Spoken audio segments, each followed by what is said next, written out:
ایک نوجوان نے چاچا جی سے سوال کیا، چاچا جی سنا ہے جس عورت سے آپ کی شادی ہوئی تھی وہ بڑی خطرناک عورت تھی اور آپ نے ڈر کے مارے اسے طلاق دے دی تھی۔ درخت کے نیچے کرسی پر بیٹھے ہوئے ایک خاموش طبع بوڑھے سے ایک من چلے نے یہ سوال کر دیا۔ ساتھ ہی قریب بیٹھے نوجوانوں کی ٹولی نے آنکھوں ہی آنکھوں میں ایک دوسرے کو ہنس کر دیکھا۔ بنا ناراض ہوئے اور بغیر غصہ کیے چاچا جی کہنے لگے، اللہ بخشے اسے، بہت اچھی عورت تھی۔ مسکراہٹیں سمیٹیں ایک نوجوان نے اپنی ہنسی کو روکتے ہوئے ایک نوجوان نے ذرا اونچی آواز میں کہا، لیکن بابا جی لوگ کہتے ہیں وہ بڑی خطرناک عورت تھی، کیا نہیں تھی؟ بابا جی کچھ دیر خاموش رہے اور پھر کہنے لگے، بیٹا کہتے تو ٹھیک ہی ہیں، وہ عورت واقعی بہت خطرناک تھی اور حقیقتاً میں نے ڈر کے مارے اسے طلاق دی تھی۔ یہ بات تو مردانگی کے خلاف ہے، عورت سے ڈرنا کہاں کی بہادری ہے؟ نوجوان جوشیلے انداز میں بولا۔ چاچا جی کہنے لگے، میں عورت سے نہیں ڈرتا تھا، میں تو اس سے ڈرتا تھا جس تک اس کی رسائی تھی۔ سب نوجوانوں نے ایک دوسرے کو حیرت کی نظر سے دیکھا۔ ایسی عورت کو تو جہنم میں ہونا چاہیے، لا حول ولا قوت۔ کہاں آپ جیسا شریف النفس آدمی، کہاں وہ عورت، اچھا کیا چھوڑ دیا۔ نوجوان کے لہجے میں غصہ تھا۔ بوڑھے کی تجسس بھری زندگی کا پنڈارا کھل کر سامنے آ گیا تھا۔ تجسس ختم ہوا، اب سب باری باری منتشر ہونے لگے۔ جانے والوں نے عنوان پڑھ لیا تھا، کہانی خود بنانی تھی۔ جو رہ گئے تھے وہ وہیں تھے جو اصل کہانی جاننا چاہتے تھے۔ چاچا جی کہنے لگے، میں بھی ایسا ہی سوچتا تھا کہ اسے جہنم میں ہی ہونا چاہیے تھا، تب ہی میں نے اسے جہنم جیسی زندگی دی تھی۔ بوڑھی آنکھوں میں اضطراب سا اتر آیا۔ بوڑھا کہنے لگا کہ یہ تب کی بات ہے جب میں سرکار کے ہاں بہت کم پیسوں پر ملازم تھا۔ میری ماں چاہتی تھی کہ میری شادی ہو جائے، رشتہ ڈھونڈا گیا، ایک مونگ پھلی فروش کی بیٹی میری ماں کو پسند آ گئی، سلیقہ مند، خوبصورت اور ایک دم خاموش طبع۔ مجھے اس رشتے پر اعتراض تھا کہ وہ ایک مونگ پھلی بیچنے والے کی بیٹی تھی۔ مزدور کی اولاد کو پیٹ کی فکر رہتی ہے، تربیت کی نہیں۔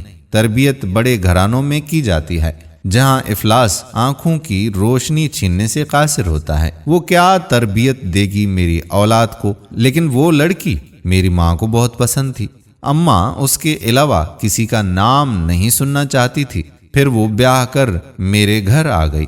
رخصتی کے وقت اس کے باپ نے مجھے کہا کہ میری بیٹی سیدھی سادھی ہے، اسے دنیا داری کا کوئی خاص پتہ نہیں، اگر کہیں کوئی چوک ہو جائے تو معاف کر دینا، یوں تو ہے بڑے دل والی، اپنے سائیں کو خوش رکھے گی۔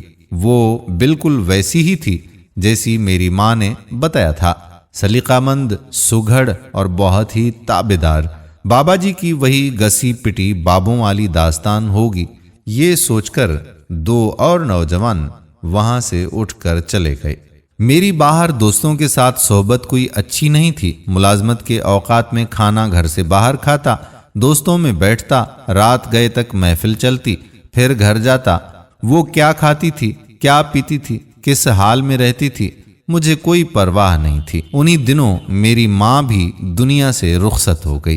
ایک روز میں جوئے میں بھاری رقم ہار کر جب تھکا ہارا گھر آیا تو کہنے لگی، آپ تو کھانا باہر کھا لیتے ہیں، مجھے بھوک لگتی ہے، ہو سکے تو ایک ہی بار پورے مہینے کا راشن دلوا دیا کریں، روز روز بازار سے خریداری نہیں ہو پاتی۔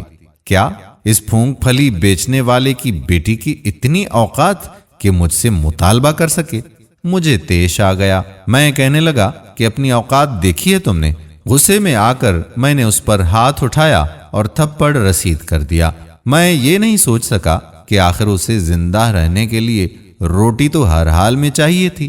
وہ جسمانی اعتبار سے کافی کمزور تھی، مار برداشت نہیں کر سکتی تھی۔ پشیمانی تھی یا کیا، وہ 2 دن تک بستر پر پڑی رہی۔ مجھے اس کی بھی کوئی پرواہ نہیں تھی۔ پھر اس نے گھر میں ہی سینہ پرونا شروع کر دیا۔ ہاتھ کا ہنر اس کے کام آیا، یوں اس کی روٹی کا انتظام ہو گیا اور میں یہ سوچ کر پہلے سے بھی بے پرواہ ہو گیا۔ ایک روز ایک ہمسائے نے مجھے روک کر کہا کہ دن میں جب آپ گھر نہیں ہوتے تو آپ کے گھر سے باتوں کی آوازیں آتی ہیں۔ میرے سوا میری غیر موجودگی میں کون آتا تھا جس سے وہ اتنی آواز میں باتیں کرتی تھی؟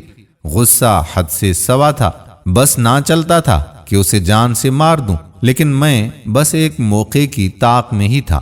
ایک رات پچھلے پہر کسی کے بولنے کی آواز پر میری آنکھیں کھلی۔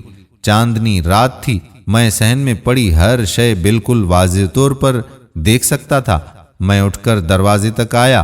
اب آواز زیادہ واضح تھی۔ وہ کہہ رہی تھی کہ سائیں، صبح ایک روٹی کے لیے آٹا گھر میں موجود ہے، وہ ایک روٹی کھا کر چلا جائے گا، یہ سوچے بنا کہ میں سارا دن بھوکی رہوں گی۔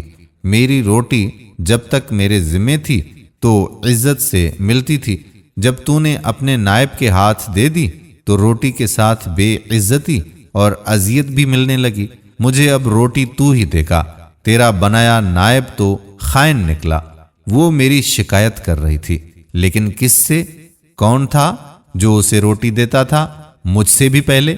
میں نے باہر آ کر دیکھا، وہ صحن کے بیچ چارپائی پر ہاتھ میں سوئی، دھاگا اور فریم لیے خود سے باتیں کر رہی تھی۔ وہاں کوئی بھی نہ تھا۔ میرے پیروں سے زمین نکل گئی۔